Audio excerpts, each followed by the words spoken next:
Mine is very long. Not as bad as Anthony's used to be, but it's long. As long as mine, Margaret. Thanks, Margaret.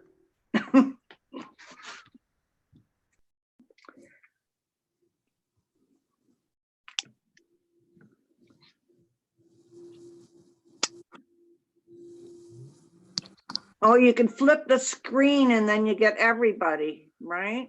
Ah. Yes, you can have a view of everybody.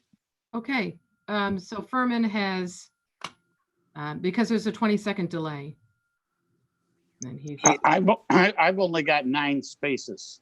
Does everybody else have the same thing or more? you can scroll. 9, but you flip it over and you'll get the rest of the people. How do you flip it? Arrow. Should be upper right, Nick. There should be. Put your hand and just move the iPad. Can you do that? In the upper right-hand corner, Okay. just hit those boxes and it'll come up. Okay, you're ready to go. Okay, we're ready. Hey, 4:59. Okay, good evening and thanks for joining us. We're, I think as Kevin mentioned, just so everyone knows, we're streaming live. So we do have observers tonight. We'll call the meeting to order and I'll look for someone to approve the February 27th minutes. So moved. Margaret? Second. Okay, I heard a second out there. I think it was Nick. All in favor? Aye. Aye. Aye. And then our preferred action agenda items, which I understand were approved in finance and facilities. So 2.1 through 2.6, and I think we need a motion for that. I'll move it. I'll second. Okay, all in favor? Aye. Okay. And then we have several emeritus status tonight for from 3.1 to 3.8, and there will be at a later date. These people will be more formally recognized. But we're so just by name: Beth Mullen, Bruce Oldfield, Dr. Loveland, Hakeem Uger, James Gormley, Dr. James Noble, Paula Fitch, and Dr. Fran Battisti. So with that, those are action items. I'll move it, Mark. Okay, Kathy? I'll second it. Okay, all in favor? Aye. Okay, A lot of years in there. Yeah. for sure. And then on to our information items, the president's report. Thank you, Mr. Chair. Can everyone hear me okay? Yeah. I wrote into the Yeah. mic. Hopefully that's working. It's great to see you all. It's been a while. Some of you I've seen in other Zooms, but it's really nice to see everyone. It's one of the things I'm hearing from faculty and staff pretty consistently is how hard it is. They're settling into working from home pretty well.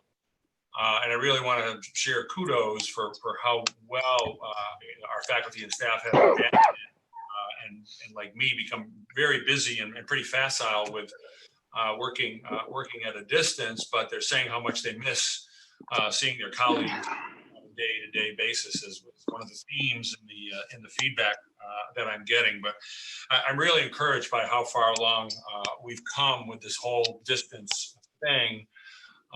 We think, in fact, right now that all of our full-time faculty have been trained on our distance learning platform, Blackboard, at this point. Certainly not all the adjuncts, but for obvious reasons, we have fewer adjuncts teaching these days because we have fewer students, but still we've got to get to those who will continue teaching for us. But I'm so proud of how everybody stepped up to handle this current situation at a distance. So we had a great infrastructure in place with 25 to 30% of our classes online anyway in any given semester. It was just a matter of cranking it up to to handle a whole lot more volume, obviously, but they've really done a great job and stepped up, and a real steep learning curve for a lot of people. And I imagine our counselors who've only done face-to-face counseling, and now they're doing counseling over the phone or by Zoom or what have you, a whole new way. Not that other counselors haven't done that, but a whole new way of doing things for our counselors and advisors and support folks. I'm really proud of all of them. A few things. We're, the big challenge now with, we made a decision a while ago, along with pretty much everybody else in the world, that our summer term classes will be online. Maybe late in the summer term, last minute we could try to experiment with face-to-face, depending on the precautions, but I doubt it. We're going down 3 tracks right now for fall. That is, if we were required to be fully at a distance as we are now, we're trying to prepare for that. Obviously, we've had a lot more than a dry run to be where we are today. To be online and on campus, to be a hybrid college for fall. And say, for instance, we assume we'll have the social distance, every other seat in the classroom. Half the class would be section A and they would come on one day, and half the class would be section B and they would come on the other day. And the day they weren't here, they would be at a distance. So we're looking at that model of a hybrid, as well as if we could somehow be more traditional, which I doubt, with our classes on campus. Not likely anybody is going to be going there for this fall. At least the second university that I know of has announced that they will be all online this fall. One in Maine, one in California. So we got the left and the right coast in there. I haven't heard of any others. Most everybody else is planning, as we are, to do one or the other or both. Coming up this fall. So that's our big challenge right now. But at least we have a few months to prepare for it, rather than just several days leading up to March 18th, which is what we had then. Something I've shared with the campus, I'm not sure, and it's probably been in the updates as I forwarded them to you. My main concern through this is for a big part of the community college mission. No matter what happens in the fall, until we have a vaccine, is going to suffer. Our students who are most challenged to attend college in the first place are going to be more challenged than ever, no matter what happens this fall, and until we have a vaccine. Those are the people, next to those who don't have easy access to healthcare, don't have health insurance, who are the people on the roofs during a flood. The next group there, and that's not just higher education; it's K-12 and higher education. They're the people on the roofs, and they're going to be on the roofs, unfortunately, for a long time, I'm afraid. And that's really sad for the community college mission. We're doing our best to reach out and help them. But even students who aren't at risk, many people just aren't well suited to the distance learning mode, period. But a lot of community college students choose to come for the more hand-holding, that they get at a community college. That's a big part of what community colleges are here for, as well as the smaller classes and gathering with other people in a smaller setting and having more time with their faculty and their support staff. Clearly, that's not happening right now, and it won't be the same certainly this fall, and I doubt for spring term either. Maybe if we have a vaccine sometime next spring, which we're learning is really pushing it. So I feel most for our at-risk students who are at the core of today of what community colleges are about, and we're doing everything we can to try to help them and support them. On that note, 2 of the major issues that are coming up in the recovery economic development conversations, just got off one right before this meeting with the co-chair of the RADC and Omar Sanders, my co-chair Judy Kinney McSherry, who is thankfully a economic development professional. It's what she does. A broadband, trying to provide more internet access to families who don't have it today. who are going to be at a disadvantage until either we fix it or this thing eventually blows over with a vaccine, and childcare. You know, if we have to do the every other seat for childcare, we don't know if that's sustainable. And that's not just going to be an issue for us. It's being discussed all across the state as people start to go back to work. Will there be enough childcare for people to go back to work?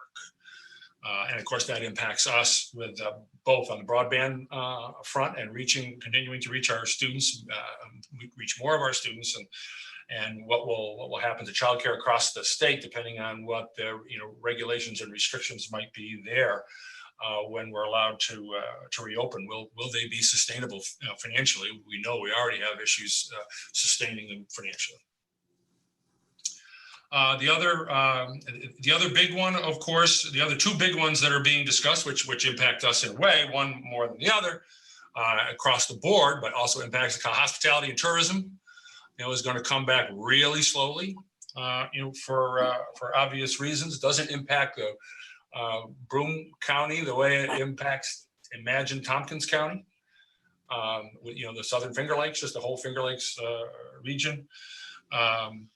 Beyond Tompkins County, and just education, K through 16, K through 20 in general, not knowing, what's going to happen this fall, who will want to come back and sit in a classroom, who will want to come back and be in the dormitory,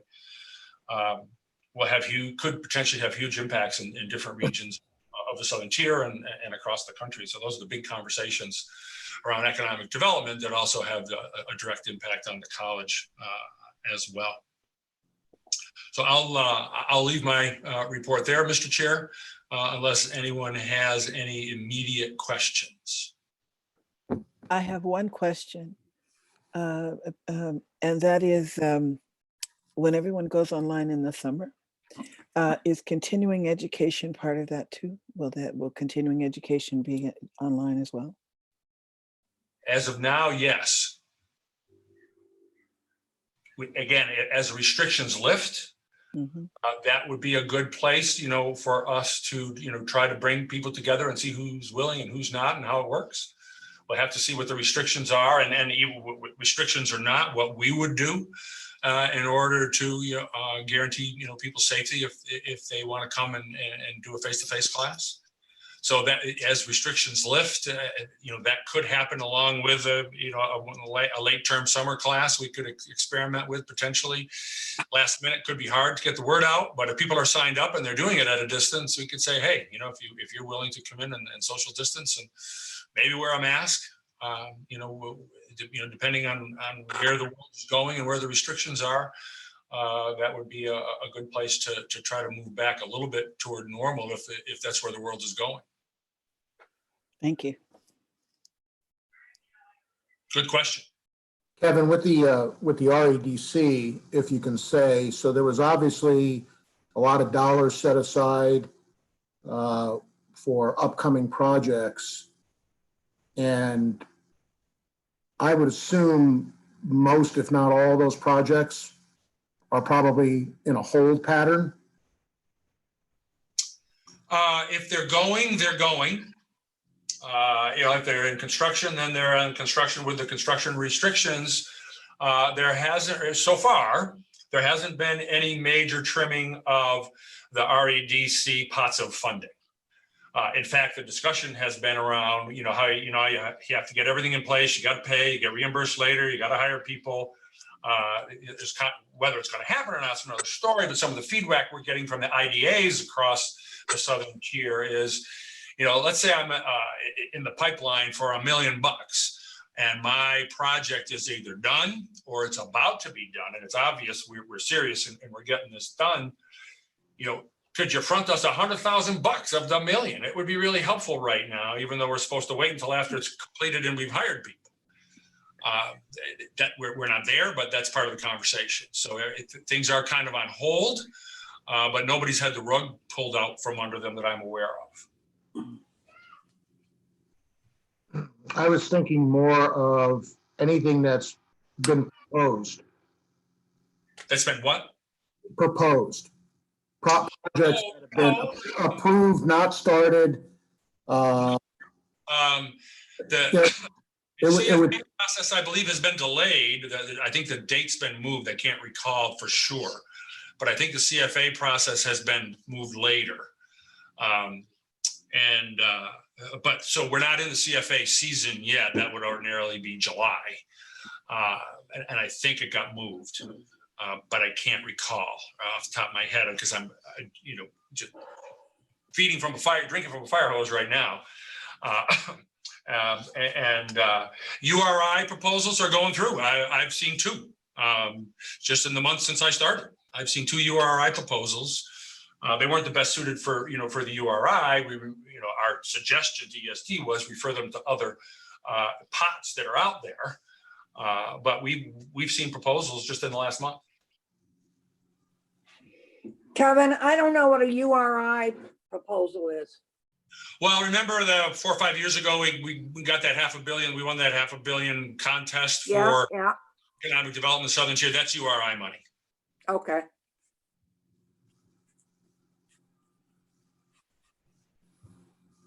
Okay, I was just curious, it's from an economic, development, reopening the state standpoint. And I mean, it sounds, if our schools, if the university and the SUNY and the community colleges are going to be closed, and you talked about childcare, I mean, I would guess that probably public schools will be closed as well. Yeah, whatever the rules are for fall, we're all going to be under that umbrella for sure.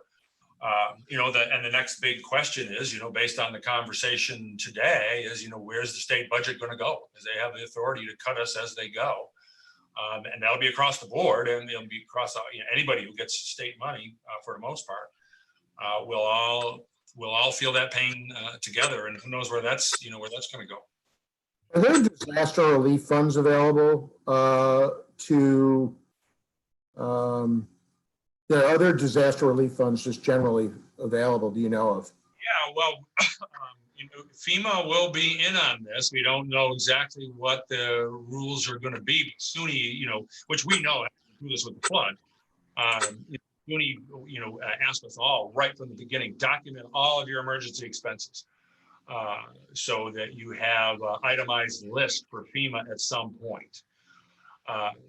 Now, the question is, we got that 4.4, well, we have that 4.4 million coming from the CARES Act. Will they automatically deduct that 4.4 million, from your emergency list? And certainly if we buy anything, it wouldn't be on the FEMA list anyway, if we use that money to buy. So I guess maybe that would take care of it. But we'd have to document that, hey, which we'd have to anyway. This is what we paid for with the CARES Act. It would have to be above and beyond that for FEMA. But yeah, FEMA's in the game. Does that mean, it took us 2.5 years a year and a half after the flood to get the money. It was a couple of years after we reopened the first floor of the library, we finally got the FEMA money. We had long paid all the bills. Is that what it's going to be like in this case? One would suspect, because the bill is going to be unbelievable across the entire country. And what will they cover? And will they say, here's how much money we have, everybody gets 10% of their list, 20% of their list, 5% of their list, 80% of their list? I mean, who knows how that will go. Yeah. All right, so do we want to, does anyone have anything else for Kevin? Okay. So I think we're gonna, on the information items, I believe it's all in the packet, so we weren't gonna go through those tonight, unless, it brings us to Michael, if we want to talk. I think Anthony, Finance and Facilities, went through the budget, is that correct? I think your mic's. Yeah, I got it. Yeah, we went through the budget. Michael gave a great explanation, and as you can see, we are moving forward. So, and that we did go through the preferred agenda items. I didn't know if anyone had any questions for Michael or wanted any further information.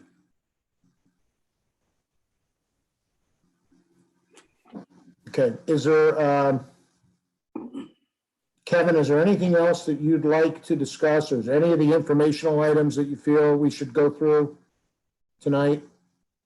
I know that everyone, with the craziness with things going on, I wanted to try to make the meeting as short as possible, recognizing, the world and families and obligations, et cetera. So, but I don't want to cut it short either. So Kevin, if there's anything you feel that we need to go through, or I've missed anything, please let me know. No, you've got all the written reports. Just, I don't know if I shared, I should have. We did get good news, from the feds that we passed a historic inspection for the Culinary and Event Center. So another major landmark there. As you know, that was a big deal that ultimately led to the project we have. So that was really good news. So kudos to everyone involved in that. Congratulations. Great. Yeah, that's great. So I guess with that, I'll wish everyone well, and let's keep plugging away. And with that, I will need a motion to adjourn. So moved. Second. Second. Okay, Kathy and Sharon, thank you all very much. Have a good evening. And Thank Thank you. you all very much. thank you. Bye-bye. Well, Stay safe, everyone. Bye. You too. Bye-bye.